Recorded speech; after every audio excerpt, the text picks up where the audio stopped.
Kapalit pa rin ng kandongga. Ang kandongga mo yun ang sa Puno ng kalamansi ang ating kolong-kolong. Be, akin na yung... Okay, bukan nyo yung ka. Ayan, mga kapamras po yung ating pitas, ating batang kalamansi. Ayan, at pipitasan na. Alam mo nga, wala nakakuha pa siya. Give and take nga naman eh. Kaya talaga TV nyo sa inyo. talaga maaasahan eh, no? Talagang Talaga legend eh. Iba talaga ang mga legend eh. Tintesay! 20 years na lang. Tawagin sila ating. Sila kuha. Tintesay ko sobra.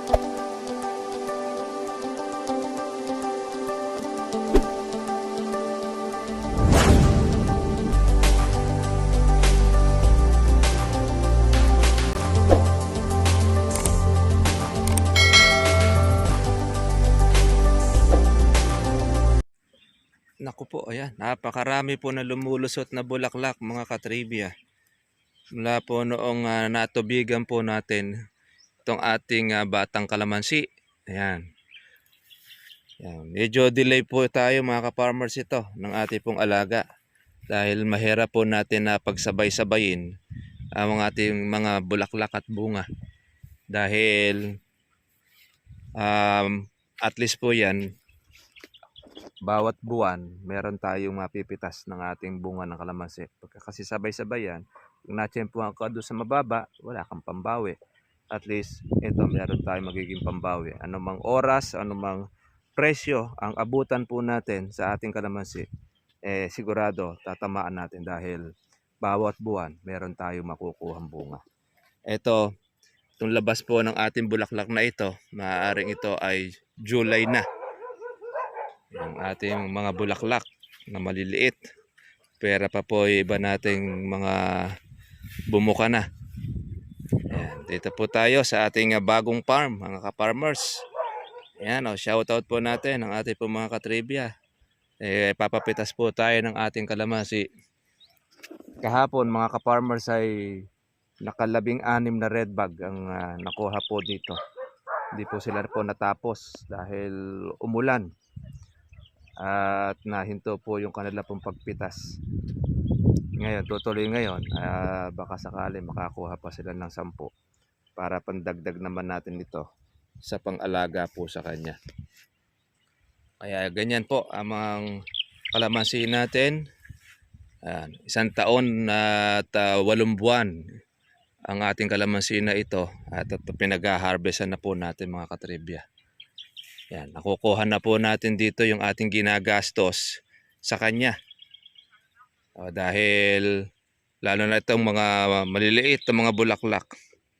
Nakakapag-abono po tayo ng konti na lang. Hindi kagaya ng dati na talagang lahat ay puro uho talaga ng pera. Medyo madugo kasi mga ka-farmers talaga po ang kalamansi sa umpisa. Pero kapag kaya na umpisa naman na magbunga, diyan naman tayo mga farmers masisiyahan. Dahil una-una, nakukuha na po natin yung ating ginastos at yung kita. Kailangan talaga, siyempre, tiyaga-tiyaga lang. Ayan, lalaki ng bunga. Malaki ang bunga at mataba ang lupa rito, mga katribya. Ayan, dami pong mga bulaklak na nasa kilikili.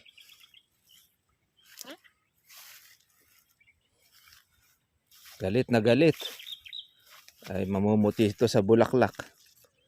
Kaya pagka po sa ganitong tag-araw, ang kalamansi basta't nabusog po ng tubig, mamumulaklak po siya ng husto. Ayan, tapos po pag nasabugan pa ng ating abono, ayan, laki ng mga bunga niya. Yan ang laking organic na ating inilagay. Bunot natin itong mga baging. Lahat po ng kilikili mga katribya po ay Meron siyang mga bulaklak.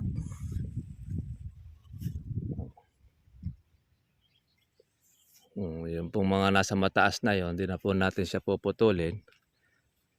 Ay bababa yan pagka yan ay mapupuno ng bunga. Ganyan ang kalamansi. Basta't pagka po siya ay alaga, talagang masisiyahan ka. Lalo na, sana magtuloy itong mga buong mga bulaklak na ito para lalong mas marami ang ating pong ma-harvest, mga ka-farmers. Yan, dito sa area na ito ay mabilis lang din po matuyo ang lupa dahil kumbaga ito ay buhanginan din, buhaghag ang lupa.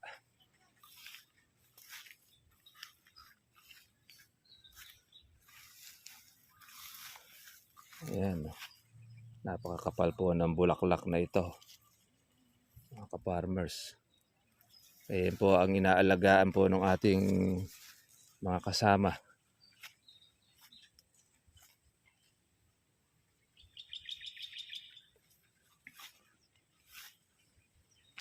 Galit na galit. Bawat mga kilikili, mayroong mga bulaklak. Kumpul-kumpulan ito. Ay para itong sampagita, mga katribya, pagka ito ay bumukadkad.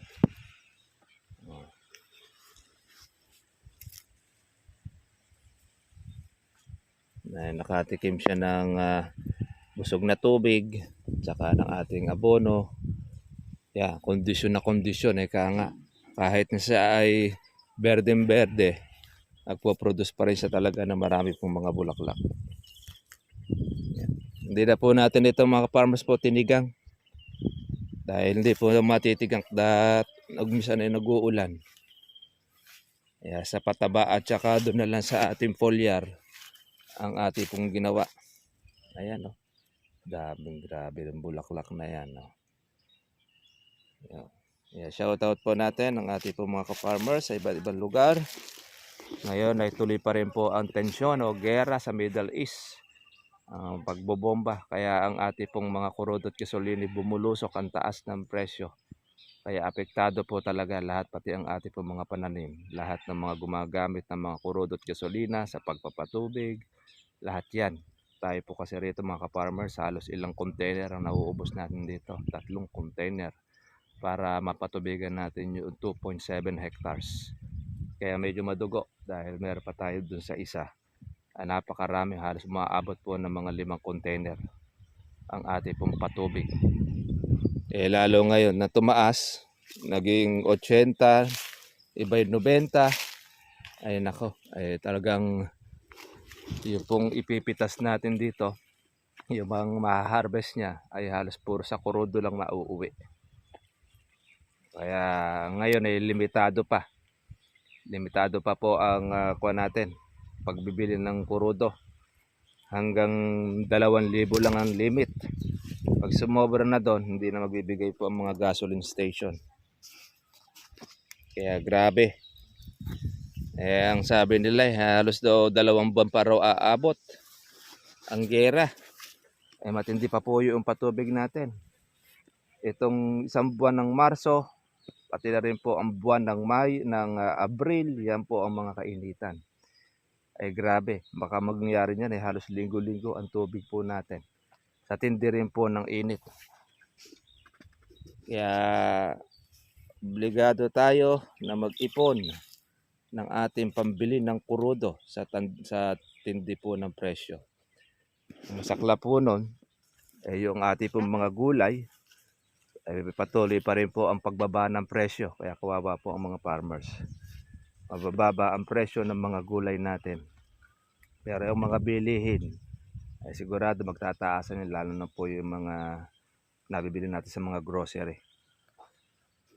Bayan na po natin, panalangin na lang natin, sana po may magkasundo-sundo na sila nang wala pong maapektuhan pang marami. Tiis-tiis na lang, ipit ng sinturon at saka kuha po tayo, tipid-tipid, nga. Napakarami po ng bulaklak. Galit na galit ang ating kalamansi sa tindi ng ating bulaklak na ito. Lalaki naman po ng ating mga bunga na kung saan ay maganda po ang ating presyo. Ngayon, ang price po natin mga katribya ay 1,850. Medyo bumaba. Kahapon ay 1,900 ang ating pong kalamansi. Ngayon, 50 pesos lang naman po ang ibinaba. Pero ganun pa man, pataas pa rin po yun. Maganda na rin ang presyo po na yan. 1,850. 1,900. Ang kagandahan naman yan, lumaki po ang ating mga bunga. Kaya medyo masarap-sarap pong kuhanin. Kaya kung magtutuloy po ang mga bulaklak na ito na ating inaalagaan, may possible na makakuha po tayo ng harvest dito. Bawat puno ng 5 kilo o mahigit. Pagka yan po ay makakalaki ng husto, aabutin pa po yan ng mga 10 kilo ang kalamansi, ang bunga. Kaya yung inalagaan po natin na una na ito na in-spray, siya naman po ngayon na pinipitas na. Hindi lang po permis po mga ka-farmers ang kuha nito. Spray noong nakaraan, kaya marami rin pong hindi po nagtuloy na nasira. Ngayon ay populidyuhan na po ng ating pong mga trabahador ang kanila pong pag-i-spray sa ating kalamansi. Para naman na tuloy-tuloy na. Babawi po natin ang ating ginastos. Siyempre, pati na rin po yung nagtrabaho ay kumita rin. Pati na rin po yung naminance. Kaya malaki rin pong kalamansi ito mga farmers. Nasa mahigit 2,000 na puno. Kasama pati po yung nasa ibaba. Nahinto po tayo ng ating pong patubig. Dahil limitado ang ating kurudo. Ayan o. Ang papal po ng bulaklak po na ito mga ka-farmers. Mumuti ito pag siya po ay bumukadkad. Ayan. Mga 2 linggo lang ito. Nakikita natin yan. Kuha na siya. Bukadkad na. Alam mo siya ay sampagita.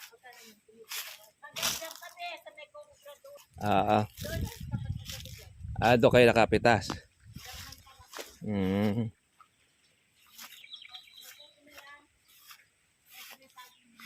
Ay maray-ray pa yan. Maray pa kayo. Makakakuha pa kayo ng humigit kumulang. Diretso. Ano umulan nun kaya di kami nakapunta. Kaya di nakakuha na. Kita pa ko nyo lang. Mga 250 ano. Kukuha pa kayo niyan. Ngayon naman yan, medyo maganda-ganda yung bunga sa gawin dyan. Kaya na namin sila. Tayo nyo na para sabay-sabay na kayo. Sige, mga katribya, tayo naman po ay magtatrabaho naman at mag-i-spray rin po tayo ng ating kalamansi. Ibaba na lang natin gamit.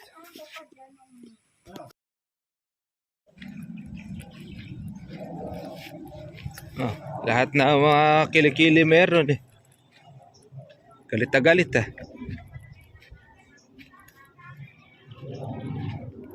dami. Pagka lumabas pa yan, tutumpol. Kumpul-kumpul yan. May nagalit ng husto. Nung kuha niya, nung pagkatubig tsaka nung pagkakagat na pataba. Parang binilid na sinabog. Dami niya. Magtuloy lang ang kuha niya. 1/4. 1/4 lamang tuloy na dahil. Hihitik yan. Kaya yung mataas na yan hindi mo napuputuli. Lulungay nga dahil sa bunga. Kasi mga dulo na yan at saka na may mga bunga yan. Bulaklak. Yung mga sunong. Ay, laki naman ang bunga. Nakakalaos pa ang bunga. Pero hindi lang na natatanggalan pa ng mga baging. Kasi Bernabe, parang di niya ata nakikita yung baging pagka nagtutubig. Yung nakikita niya kinatanggal. Lakakulapol yun. Dapat yung 2 man lang Daming bulaklak. Sa ilalim. Akala mo isang pagita yan. Magtuloy 2 rin. May dami yan. Bawat dulo. Ay, nasundutir eh. Oo. Uod yung kumana niya. Kaya maraming marami talagang maninira. Ini-spray mo dadali pa ng Pumumuti yan. Oh. yan, kadami niyan. Eh, lahat na yan yan. Kaya nga. Ayan. Ayan. Mga 1 linggo pa yan. Lito na lahat yan. Titawad timano ako nito. Grabe ako ng mga bulaklak. Mga kuha niya, mga 20 days. Bukahan na yan. Buluhan niya. Oo. 10 araw lang yung mula ngayon eh. Mabilis lang lumaki. Oo. Napakabilis ng lumaki ng kalamansi dito eh. No? Iwan na yung mga kasabayan nito eh. Yung mga nauna pa eh. Wala pang 2 taon. Kaya nga, 1 taon at 8 buwan. O kuwan, 10. Oo, 10 buwan. April, May, yung ating naitanim ito eh. Yan, yung sitaw-sitawan. Akala mo siyang kuha ng patane. Katigas ng kuha niya, kuha niyang makapit. Pag hindi mo naman binunot, tutubo uli. Hanggang sa lalaki puno.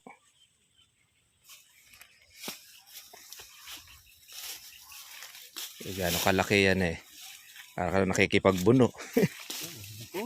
Siyado yung baging na yan. Tsaka kuwan nanganganak eh. Oo. Pagka Sa lupa eh. kumakapit pati yan ko, nag-uugat pa ng gusto eh. Sumusupang uli na Ano? itak ang kailangan na dyan. Silabaw. Wala, dami niya. Ayan, mumuti yan. Galit na galit. Ito na mga ito yung mga uod at nakakakompen, no? Simula lang yung ini-spray pa eh. Yung pasok pa ng uod sa loob eh. Galing ka ako ng mga kone. Napapansin ng bumbero to. Baka ako nagpapagitan pa ako sila. Dapat yan eh. Wala na silang pagita. Sabi ko nga, Panay na. bawat pagitan nakakadaan. Huwag na silang papagitan ng 2 o 3. May pagitan sila. Doon nakakakuha yung uod eh. Nakakalusot. Nung nagdala ng usbong.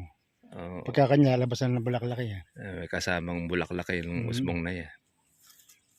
Kaya marami yung kuwan na yan. May uod sa loob. Nakakakompa yung uod eh. Baka ako nagpapagitan pa. May dala yung usbong. Ay, may mga bulaklak eh. Kaya makukontrol din yung pagtas niya. Ayan, sa ibabaw na yan. May bulaklak ibabaw eh. Mga pasunog. Iba yan eh. Kakapunin na yan. Poproningin na. Yung mga mahihilig magsipag-proning. Sasayangin lang kako nila yung mga bunga at bulaklak. Kaya kagaya yan, mga nasa ibabaw yung mga bulaklak. Pinroning mo yan, di tatapon mo na yan. Tapon na. Di maghihintay ka na naman uli ng magpasanga, sopa. Sayang yung panahon mo. Ito, ganda bilog nito. Ayan. Danang lusot na bulaklak. Lahat nga ng mga kilikili, galit eh. Sumasapot pa itong mga uod na ito. Ano katitindi yung mga kuwan na yan? Insekto. Pero dumalang na eh, pagkaka-spray ng huli na yan. Di pa siya dadalang dyan eh. Matindi na yung gamot na ginagamit dyan. Pero kung mga nakaraan, nang nag-spray sila, ginawa nilang puspos. Marami makukuha natin dyan. Pipitas. Sabagay, siguro nang hihinayin sila kukunti lang bulaklak. Hindi nila alam pagka yun ay nakalaki, marami rin. Kaya, kung sa kuwan ay para pinaamoy yun. Kumbaga sa kuwan ay bunalabog. Lahat ng madaan ng spray na ito, yan, may mga bunga. Ay naman ito, lumalaki kalamansi dito eh. Pati kawatan din, lumataba rin eh. Kaya obligado talaga ibantayan nito pagka ito lumaki yung mga bulaklak na yan. Mga tagtag, matitino na yung buko. Ay, maayos Yung naman mga, na. mga una. Ay, kung di mo nisprayan, mga sira lahat Pag yan. lahat yan. Ay, matitindi pa naman ang insekto dito sa area na yan.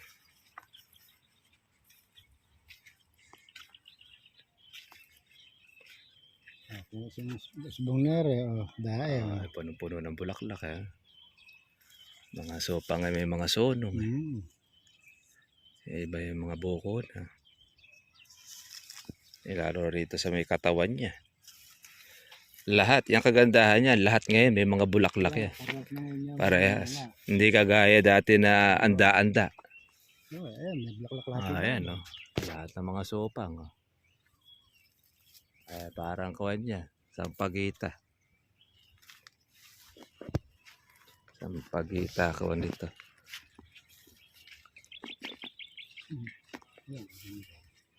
Ang lalaki bulaklak. Kaya nga. Kumpul-kumpul. Ay, masisiyahan ngayon dito yung mag-aalaga. Ay, nakaprepare na yung mga gamot dito. Kaya naman ito, yung inaanin niya, sa kanya rin nauuwi.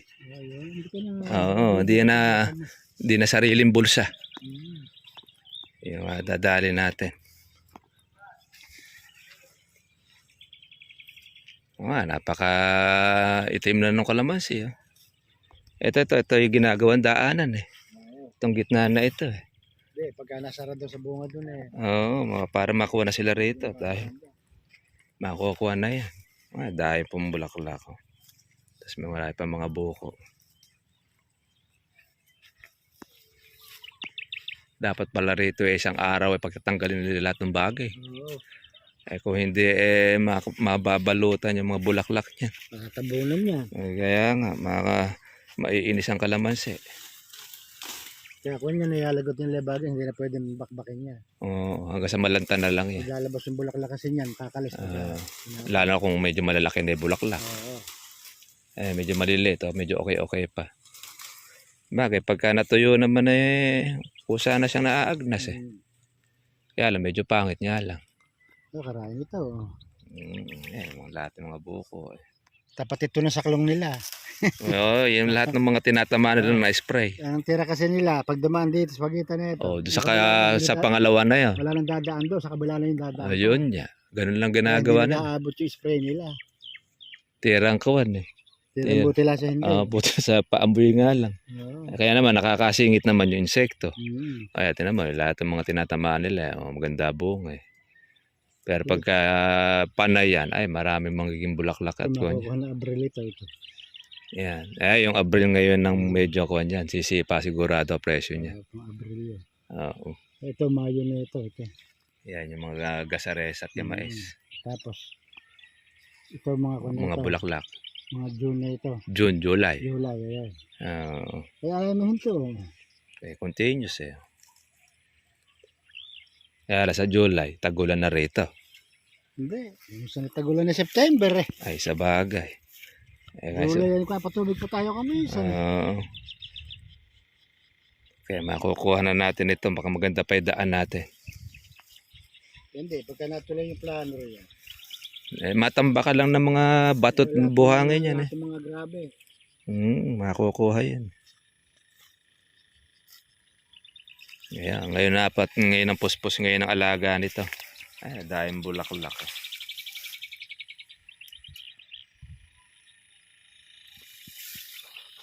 Mumuti ito. Bawat usbong may sunog.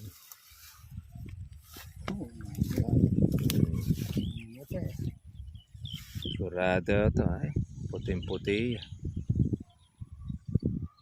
Bata pa lang yung mais na-spray ng niyo. Kaya nga.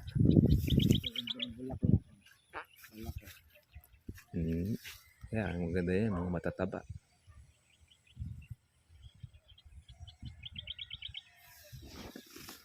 Okay, mga kapamas, ito tayo doon sa farm, sa ating pong bagong farm. Lumalaki po ng husto rito ang bunga. Ayan, 0. Okay, God bless po sa inyo lahat. Ay, ako mo. Okay, bukan nyo yung ka. Ayan, mga ka-farmers po yung ating pitas, ating batang kalamansi. Ayan, at pipitasan na. Katulong pa sa inyo. Alam mo nga, wala kakakuha pa siya. Give and take nga naman eh. Kaya, Talaga TV nyo sa inyo. talaga maaasahan eh. No? Tawag Oh. kasi inyo. Talagang, talaga legend eh. Iba talaga ang mga legend eh. Tintesay! 20 years na lang. Tawagin sila ating. Sila kuha, tintesay, sosobra. Sige, sari mo't mga pwede. Hindi bali sumobra kaysa babalik pa uli. Ay, Sobrang na yun. Meron na yun. Ayan, yan ang Ayan, ating si pupitas Ala pa. sa ating batang kalamansi. Ito. Kahapon po ay nakapitas tayo ng 16 na red bag, verde. Ngayon naman ay 12 bag. Okay, tapos na. Ito naman po yung ating mga dilaw. Mas kalahating red bag lang. Ayan, yung ating pang-12. Matitinda na lang nanay mo. Nakainaman po mga kapatid po ng ating batang kalamansi. Sana po tayo ng ating harvest sa edad po na yan. Tapos marami pang mga bulaklak na lumalabas at yun po ngayon ang ating talagang tututukan ng ating pong alaga. Ito po tas na ito pagsuporta sa kanya sa pagpapatubig, spray po sa kanya mga bulaklak, mga buko. Matustos na siya. Ang sa magiging kita po natin dito, itong mga labas sa bulaklak na mulusot ngayon. Ngayon kung ano man po yung maging presyo niya, yun na po ang magiging neto natin mga ka-farmers. Sobra na yan. Oh, ito mo, dahil pa natin sa spil eh. 1 million ang kilo pa yan. Marami pa. Ba isang red bag pa yung nakuha mo? Kaya Yan, napagod na yung mga mamimitas natin. Siyempre ba, pupunin nyo. Baka makuha na Facebook. Diyan na kayo matutulog niya. Lagi ka na rin si Carmen yan. Baka na si Carmen. Ay, sasama na sa Dilaw yan. Malalaki eh. Nakaligtaan nyo siguro yung puno na yan. Green na green eh. Oo, malang nga. Abay pinagrapang brad unyo ito sa dalawa sa puso Tignan ilalim. mo nga, gaano karami yan. Red bag ako nga kung kung daw po red bag.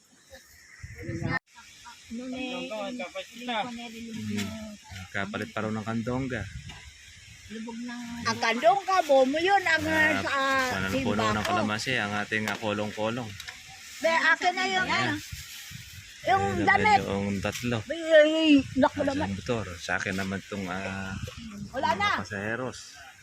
Ano mga farmers, kita na po tayo bukas para sa natin vlog. Natin lahat. Bye-bye.